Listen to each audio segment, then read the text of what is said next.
बच्चों की एग्ज़ाम के कारण और फैमिली प्रॉब्लम स्ट्रेस के कारण, कई बार फाइनेंशियल प्रॉब्लम के कारण हर इंसान का तनाव में होता ही होता है। तो उसका दिल भारी भी हो जाता है और इन्हीं सभी चीज़ों का एक ही सॉल्यूशन है, वो है भगवान। भगवान के साथ कुछ वक्त बिताना और इसी पीस को चाहने के कारण मैं जा रही हूँ भोले बाबा की नगरी वाराणसी। तो आइए चलते हैं हम सभी वाराणसी। तो चलिए मेरे साथ वाराणसी की यात्रा पर। कई बार हमें ऐसा लगता है ना कि कुछ बातें जो हम बोल कर भी दिल हल्का नहीं कर पाते, वो सिर्फ भगवान के पास बैठ कर भी कुछ ना बोल कर भी हम दिल हल्का कर सकते हैं।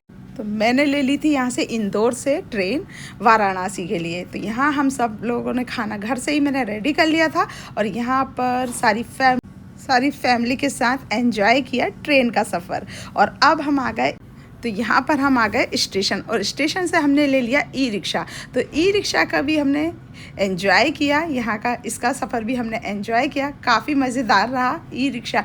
यहाँ यूपी में ई रिक्शा बहुत ज़्यादा चलते हैं, तो काफ़ी मज़ेदार रहा। अब आ गए हम अन्नपूर्णा रेस्टोरेंट में। सभी को लग रही थी भूख, हमने ले लिया था एक होटल। तो होटल में हमने थोड़ा सा फ्रेशन अप किया और अब आ गए हम अन्नपूर्णा होटल। तो यहाँ पर हमने खाया खाना।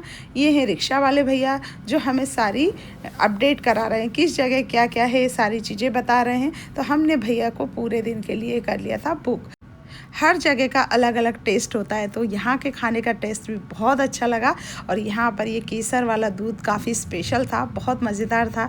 यहाँ की लस्सी, यहाँ का दूध काफ़ी मज़ेदार था, बहुत अच्छा लगा यहाँ का माहौल। और यहाँ स्पेशल बात ये है कि यहाँ के बोलने का तरीका, यूपी के लोग बोलते बहुत अच्छा है, बहुत अच्छी लैंग्वेज है वहाँ की, सभी से बहुत अच्छे से बोलते हैं। इसमें थोड़ा सा लखनवी टच आ जाता है तो बहुत अच्छा लगता है। बोली, यहाँ की भाषा बोली बहुत अच्छी लगती है। यहाँ हमने सभी सारी फैमिली के बच्चे बड़े सभी को लग रही थी बहुत ज़ोरों से भूख, तो हम सब ने खाया खाना।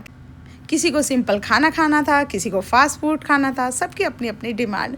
तो यहाँ पर स्पेशल बच्चों की स्पेशल डिमांड रहती है पाव भाजी, तो बच्चों ने बुला ली पाव भाजी, कुछ बच्चों ने बुलाए छोले भटूरे। तो सारी फैमिली के मेंबरों ने खाया खाना और अब हम चल दिए गंगा घाट पर। गंगा घाट आ गए। काफ़ी यहाँ पर बहुत ज़्यादा गर्मी थी, दोपहर का समय था, काफ़ी गर्मी थी और यहाँ पर भीड़ अभी भी वैसी ही थी जैसे महाकुंभ में थी। और यहाँ पर भैया गाइड कर रहे हैं सारे, ये 84 घाट है गंगा घाट पर, तो इसके बारे में पूरी डिटेल बता रहे हैं, यहाँ पर सारी चीज़ें बता रहे हैं। वैसे तो 80 घाट के नाम से ये फेमस जगह है, बट यहाँ पर कहते हैं 84 घाट है।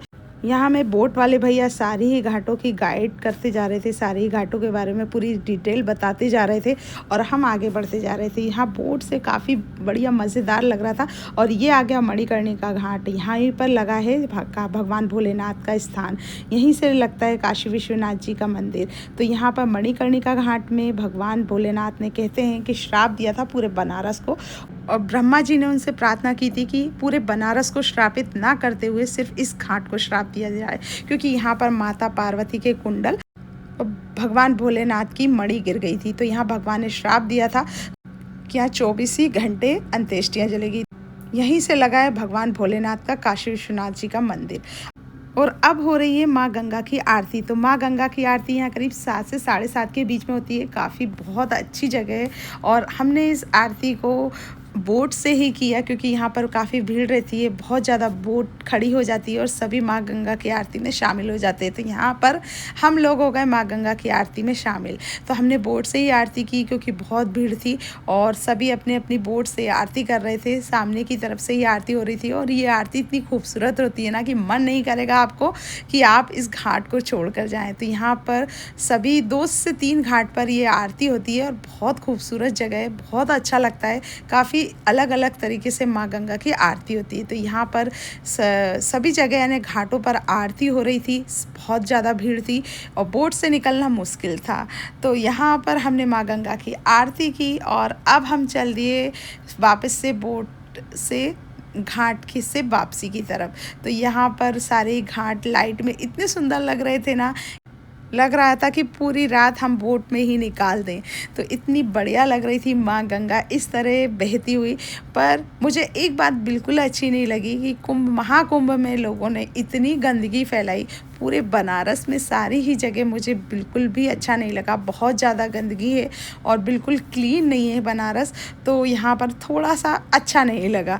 तो अब यहाँ पर आ गए हम नमो घाट। यहाँ मोदी जी ने नमो घाट बनवाया हुआ है, तो यहाँ पर हमने नमो घाट भी आए। थोड़ी-सी चाट चौपाटी है यहाँ पर, चाट चौपाटी में भी गए और यहाँ पर ये सीन मुझे बहुत अच्छा लगा। एकदम लाइटिंग और बहुत खूबसूरत लग रही थी माँ गंगा। वैसे तो माँ गंगा वैसे ही अच्छी लगती हैं, बिना इनको किसी लाइट की तो ज़रूरत ही नहीं है।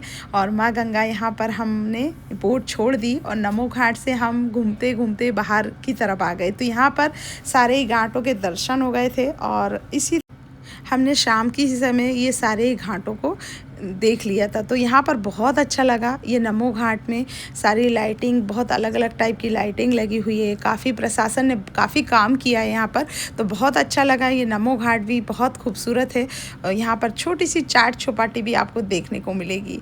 तो आप जब कभी मन करे तो काशी विश्वनाथ के पास ज़रूर जाइएगा। भोलेनाथ हैं, कहते हैं भोले बाबा के पास आ गए तो सारी चिंताओं को मुक्ति मिल गई। तो मेरा मन तो बहुत हल्का हो गया। कभी आपका मन करे आप भी ज़रूर आ जाइएगा भोलेनाथ की नगरी में। तो आगे के ब्लॉग में आप मेरे साथ चलिए अयोध्या रामलला के दर्शन करने। तो फिर मिलती हूँ नेक्स्ट ब्लॉग में। बाय बाय, टेक केयर, अपना ख्याल रखिए, अपनों का ख्याल रखिए। जय भोलेनाथ, जय काशी विश्वनाथ।